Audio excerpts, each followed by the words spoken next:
আসসালামু আলাইকুম রহমতুল্লাহি ওবরকাতুহু। সম্মানিত দর্শক, শেখ হাসিনাকে নিয়ে ঢাকা এবং দিল্লির সম্পর্ক অর্থাৎ ভারত এবং বাংলাদেশের সম্পর্কের মধ্যে রীতিমতো র্যাট অ্যান্ড ক্যাট, ইঁদুর এবং বিড়ালের খেলা। এটাকে যদি আপনি জনপ্রিয় কার্টুন টম অ্যান্ড জেরি, এই টম অ্যান্ড জেরি খেলার সঙ্গে তুলনা করেন, একজ্যাক্টলি ঠিক সেম খেলা খেলা হচ্ছে। দিল্লি নিঃসন্দেহে একটি অত্যন্ত অভিজ্ঞ, যাকে বলা হয় তার একটা পলিটিক্যাল অ্যান্ড ডিপ্লোম্যাটিক প্ল্যাটফর্ম আছে এবং তাদের ওয়ার্ল্ড ওয়াইড দুনিয়াব্যাপী তাদের সেই নেটওয়ার্ক রয়েছে।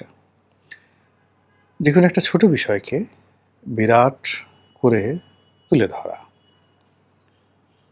তারপর যে কোনো একটা বড় বিষয়কে একেবারে ছোট করে ফেলা, যে কোনো একটা বড় সমস্যা, সেটা গণতান্ত্রিক আন্দোলন হোক, সন্ত্রাস হোক, এনিথিং, রাষ্ট্র ইটসেলফ যদি মনে করে, ভারত রাষ্ট্র মনে করে যে এটি রাষ্ট্রের জন্য কল্যাণকর নয়, সেখানে রাষ্ট্রের মেশিনারিজগুলো অটোমেটিক্যালি সেখানে আদার দেন পলিটিক্যাল পার্টি ফাংশন করতে থাকে।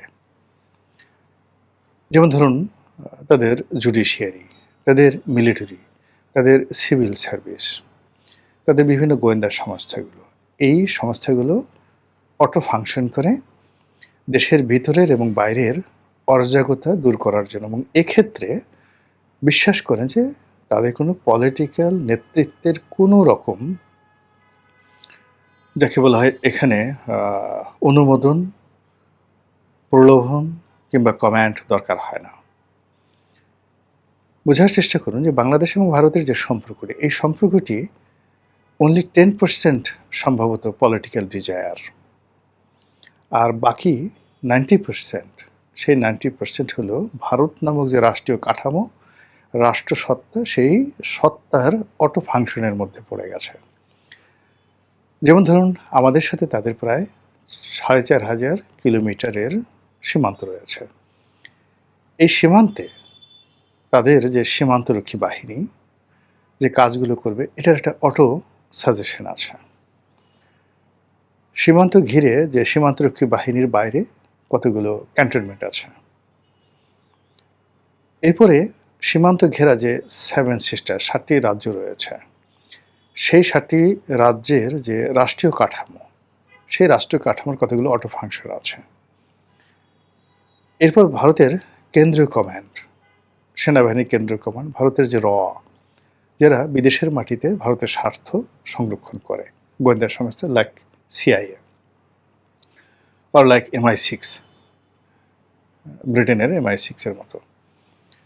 তো এই প্রতিষ্ঠানগুলো শেখ হাসিনাকে নিয়ে যে কাজকর্ম করছেন, আমি আগেই বললাম তার 90% রাষ্ট্র ইটসেলফ এখানে অনেক কিছু করছে, আর অনলি 10% এটি নরেন্দ্র মোদী, অমিত শাহ তাদের উপর নির্ভর করছে। এখন কোনো কারণে যদি বিজেপি ক্ষমতা থেকে চলে যায়, রাহুল গান্ধী আসে, তাহলে এই 10%-এর জায়গায় বড় জোর 11% হবে বা বড় জোর 9% হবে।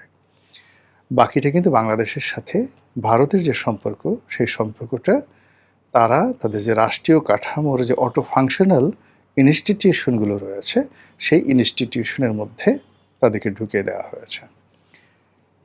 এখানে আমরা বাইরে থেকে যতটা বুঝতে পারি, সেটা হলো তারা বাংলাদেশের সঙ্গে একটি সম্পর্ক রক্ষা করতে চাচ্ছে। বাংলাদেশ তারা দখল করবে না, বাংলাদেশে তারা ইনসার্জেন্সি চালাবে না, বাংলাদেশকে কখনো তারা সিকিমের মতো এইভাবে দখল করে রাখবে না।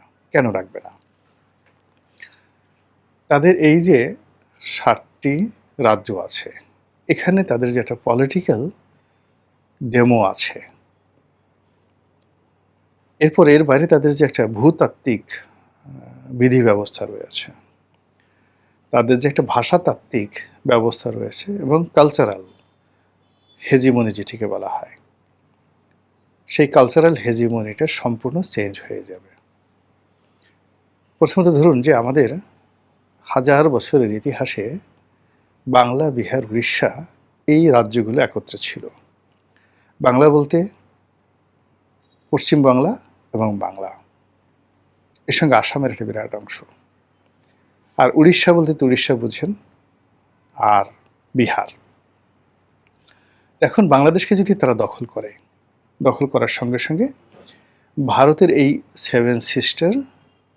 সেভেন সিস্টারের মূল কেন্দ্র হয়ে পড়বে আইদার ঢাকা অথবা কলকাতা।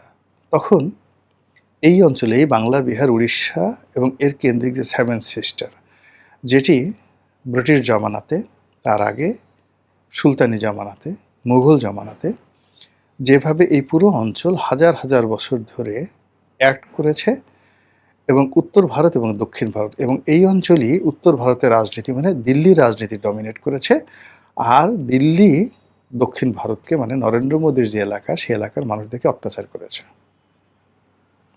এখন স্বাধীন ভারতে 47-এর পরে এটা রিভার্স হয়েছে, অর্থাৎ দক্ষিণ ভারতের যারা রাজনীতিবিদ তারাই এখানে, ধরুন জওহরলাল নেহরু দীর্ঘদিন তিনি ছিলেন, প্রধানমন্ত্রী ছিলেন, কিন্তু তার যে স্বরাষ্ট্রমন্ত্রী ছিলেন Sardar Vallabhbhai Patel, he was more powerful than of Jawaharlal Nehru. এরপরে জওহরলাল নেহরুর পরে যারাই ক্ষমতায় এসেছেন, ইন্দিরা গান্ধী দীর্ঘদিন চালিয়েছেন, কিন্তু প্রায় সব ক্ষেত্রেই দক্ষিণ ভারত মানে উত্তর ভারতের যে রাজ্যগুলো হাজার বছরের, তাদের চেয়ে দক্ষিণ ভারতের রাজ্যগুলো গুরুত্বপূর্ণ হয়ে উঠেছে, এবং সেখান থেকে এই নরেন্দ্র মোদী বালথ্যাকারে এদের তৈরি হয়েছে, এবং এখন এদের জয় জয়কার। কিন্তু যদি বাংলাদেশ দখল করে ফেলানো হয়, তাহলে এখানকার যে ভূতাত্ত্বিক অবস্থা, সেখানে দুই বাংলা একত্র হয়ে যাবে, আসাম একত্র হয়ে যাবে, বাংলা ভাষা হিন্দির চাইতে পাওয়ারফুল হয়ে যাবে, এবং বাঙালি যে কালচার, এখানে যেভাবে রবীন্দ্রনাথ তৈরি হয়েছে, নজরুল তৈরি হয়েছে, বাংলা গানে হেমন্ত তৈরি হয়েছে, মান্না তৈরি হয়েছে, শচীন দেববর্মন তৈরি হয়েছে, মানে আর.ডি. বর্মন, এস.ডি. বর্মন তৈরি হয়েছে, এই রকমভাবে আপনি সেই দক্ষিণ ভারতে কুস্তি পাবেন না। সেখানে তামিল সিনেমা মানে আপনি যদি দেখেন, আর সেই তুলনায় যদি আপনি মানে মুম্বাইয়ের যে সিনেমা স্টাইল, সেখানে যদি আপনি দেখেন, দেখবেন যে আপনি এলাহাবাদ মানে অমিতাভ বচ্চন থেকে অন্যান্য যারা যারা সুপারস্টার হয়েছেন, এরা সবাই উত্তর ভারতের অংশ। এই পুরো জিনিসটার ডেমোটা আবার সে আগের মতো চলে আসবে, ফলে কোনো অবস্থাতে তারা বাংলাদেশকে দখল করবে না। বাংলাদেশ যত প্রভোগ করুক না কেন, তো ভারত ভেঙে যাবে। ভারত আবার সেই সুলতানি জমানাতে যা হয়েছে, বলবনের সময় যা হয়েছে, ইখতিয়ারউদ্দিন মোহাম্মদ বিন বখতিয়ার খুলজিতে আমলে যা হয়েছে, কুতুবউদ্দিন আইবিকের সময় যা হয়েছে, ভারতে মুসলমানরা আসার আগে যা হয়েছে, ঠিক সেম ঘটনা হবে। ইতিহাস বারবার ঘটে, এটা ভারত জানে, আমরা বাঙালি জানি না। ফলে আমাদের দেশে যে সমস্ত লোকজন বলেন যে বাংলাদেশকে তারা একটা সিকিম বানিয়ে ফেলবে, কাশ্মীর বানিয়ে ফেলবে, নট লাইক দ্যাট। বাংলাদেশকে তারা যে কাজ করবে সেটা হলো, এটি একটি অস্থির অগ্নিগর্ভ তারা বানানোর চেষ্টা করবে। এটি একটি পলিটিক্যালি ফেইল্ড রাষ্ট্র, ফাইন্যান্সিয়ালি দুর্বল একটা রাষ্ট্র তারা বানাবে, এবং এখানে মানে এমন কিছু তৈরি করবে। আমরা যেভাবে এখন পাকিস্তানকে ভয় পাই, বাংলাদেশে দেখুন, আমরা বাংলাদেশে বসবাস করি, কিন্তু যারা পাকিস্তানে গেছেন তারা সবাই বলেন যে না, পাকিস্তানের মতো এত ভালো কোনো রাষ্ট্র নেই, কিন্তু আমরা বাংলাদেশে ভয় পাই, ওরে বাবা সেটা জঙ্গি দেশ, গেলে এটা করবে ওটা করবে। আপনি দেখেন, আমরা আফগানিস্তানকে ভয় পাই, ওরে বাবা তালিবানের দেশ, গেলে যে কোনো সময় সে চাবুক মারবে, শরিয়াতি বিচার করবে, ফাঁসিতে লটকিয়ে ফেলবে। আমরা মধ্যপ্রাচ্য বলতে আপনি যদি সিরিয়া, লিবিয়া, ইরাক, ইরান এই সমস্ত দেশের কথা চিন্তা করি, আমাদের মনে এক ধরনের আতঙ্ক তৈরি হয়ে যায়। ঠিক এইরূপ, অর্থাৎ ইউরোপ যেভাবে এই কাজগুলো করেছে, একইভাবে ভারত চাচ্ছে যে বাংলাদেশ সম্পর্কে এরকম একটা নেগেটিভিটি পুরো ভারতবর্ষে ছড়িয়ে দেওয়ার জন্য, যেন ভারতের একেবারে দরিদ্র প্রান্তিক মানুষটি, সেও যেন ঘৃণাক্ষরে ঢাকা আসতে না চায়, বাঙালি হতে না চায়, বাংলাদেশে আসতে না চায়। আবার অন্যদিকে এরকম একটা কালচারাল হেজিমনি তারা তৈরি করতে চাচ্ছে যে বাংলাদেশের মানুষ ভারতীয় গান শুনবে, ভারতে যাবে, ভারতে যদি গোবর বড়ি বানিয়ে দেওয়া হয় তারা সেই গোবর খাবে, এরকম একটা তারা কালচার চলছে। এবং এখানকার 18 কোটি মানুষকে জিম্মি করে যতটা সম্ভব ব্যবসা বাণিজ্য করবে। আর এই কাজ করার জন্য তাদের একটা পলিটিক্যাল ইনস্টিটিউশন দরকার, দল দরকার, এবং সেখানে প্রভাবশালী যাকে বলা হয় যে সকল রাজনৈতিক দল আছে বা ব্যক্তি আছে, তাদেরকে তাদের করায়ত্তে বা আয়ত্তের মধ্যে নিয়ে আসা। যেভাবে দীর্ঘদিন ধরে কানাডা রাজনীতি আমেরিকা নিয়ন্ত্রণ করছে, যেভাবে মেক্সিকো রাজনীতি নিয়ন্ত্রণ করছে, এখন ইদানিং ভেনেজুয়েলা রাজনীতি আমেরিকা নিয়ন্ত্রণ করছে, যেভাবে